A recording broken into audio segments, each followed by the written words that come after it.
Bonsoir à toutes et à tous et soyez les bienvenus sur TV Monaco. 5 jours de deuil national décrété en Iran.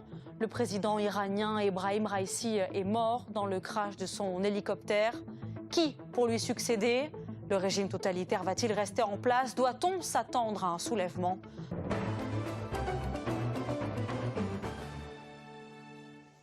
La disparition du président iranien après le crash de son hélicoptère. Que va-t-il se passer dans les prochains jours et les prochaines semaines? Quelle succession pour ce pays et peut-on craindre un soulèvement?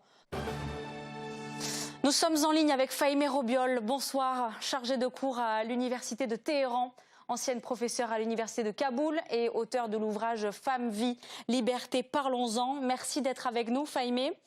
Alors, ce décès accidentel du président Ebrahim Raïssi, est-ce que le régime peut en être affaibli? D'abord, bonjour et merci de m'avoir invité.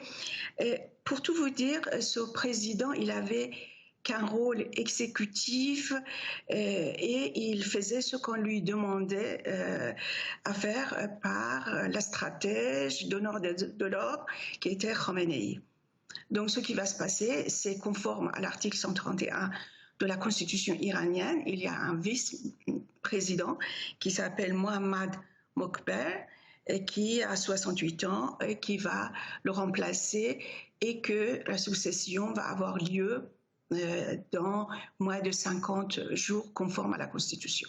Est-ce que cette disparition, Fahimé Robiol, peut favoriser de nouvelles contestations du régime dans les rues d'Iran? Alors, la contestation, c'est certain, avec les feux d'artifice et tout ce qui s'est passé sur les réseaux sociaux, les gens sont tellement heureux de cet événement. Pour eux, c'est un karma de ce qui s'est passé à cette personne, et que son surnom était Boucher de Téhéran. Mais le décideur et le peuple iranien voudra la suppression tout simple de ce régime et en tête Khamenei comme le premier responsable de tout ce qui s'est passé en Iran.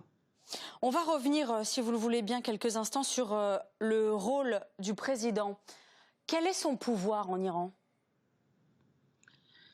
C'est plutôt un rôle exécutif. C'est-à-dire et que, comme je disais, les stratèges et les ordres, que ce soit religieux, que ce soit les relations au niveau international,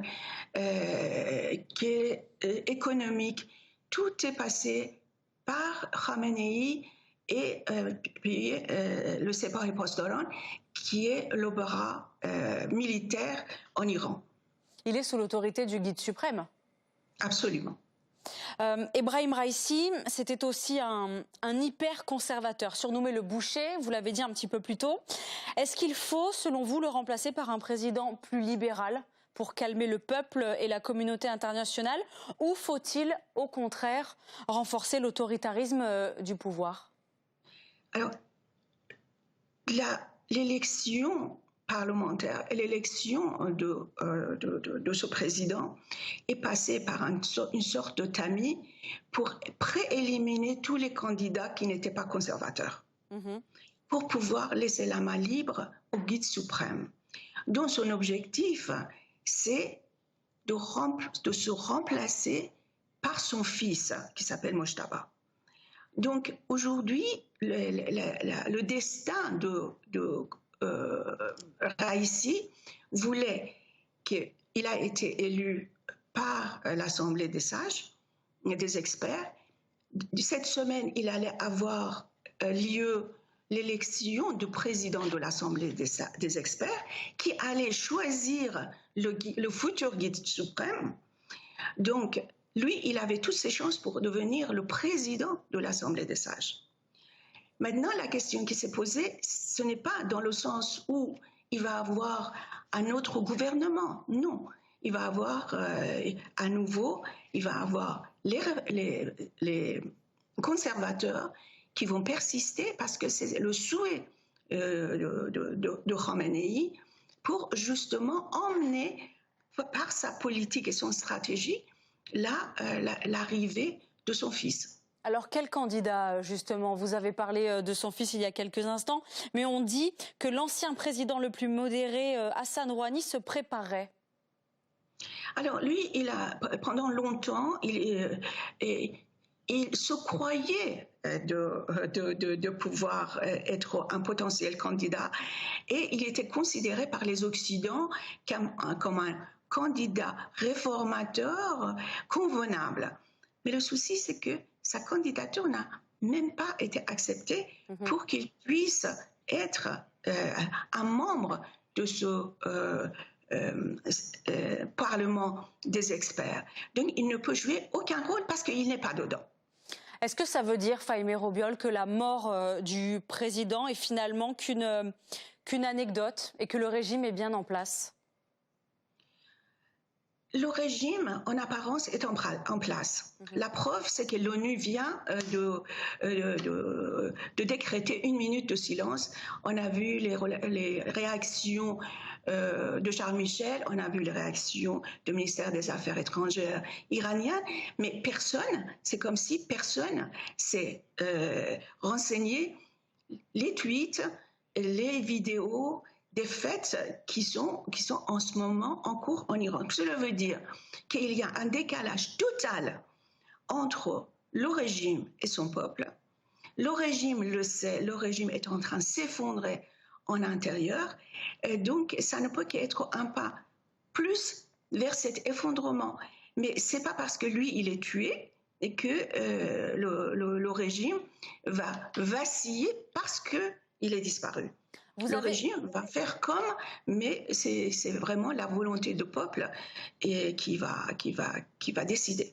Vous avez parlé il y a quelques instants des réactions internationales. Comment est-ce que vous expliquez justement que la communauté internationale montre autant d'empathie à sa disparition et au peuple iranien?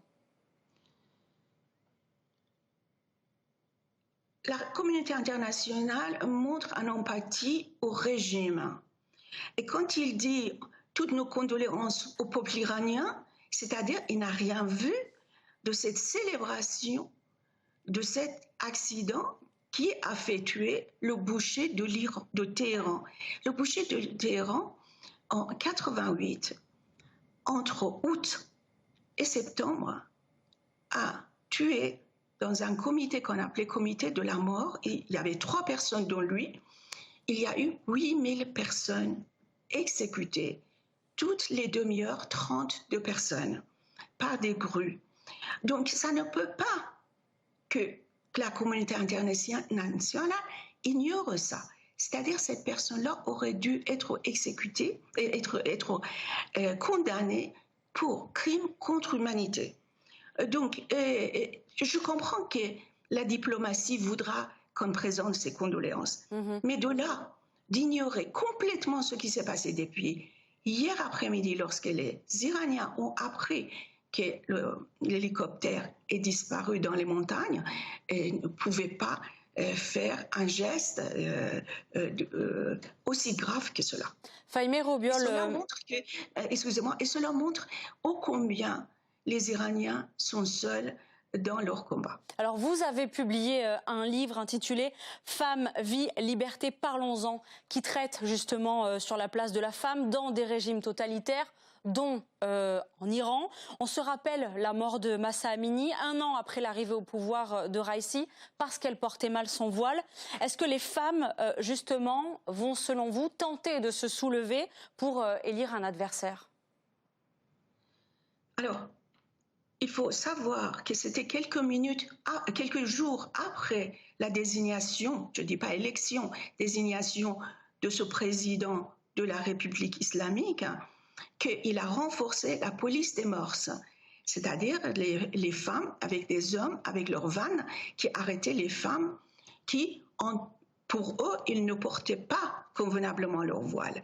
Et Mahsa est le premier victime de cette régression, j'entends, de ce qui s'est passé par ce conservateur qui est venu au pouvoir. Lorsque le monde entier a été ému de cela, qu'est-ce qui s'est passé? Ils ont diminué un petit peu la répression dans les rues en Iran, et tout le monde a dit, ça y est, ça y est, les polices des mœurs se rentraient. Mais depuis 2 mois, oui, c'est depuis 2 mois que ça a augmenté encore cette violence, et cette violence-là est inouïe dans les rues en Iran. On va avoir encore d'autres mars, si ce n'est pas déjà arrivé. Avec une violence, il envoie les femmes dans les vannes, blessées, déshabillées, tenues par des hommes, etc. Merci Maintenant, beaucoup. est-ce que ces femmes-là vont faire une révolution pour arriver au pouvoir à côté de ce guide suprême? Le système ne veut plus de ce régime.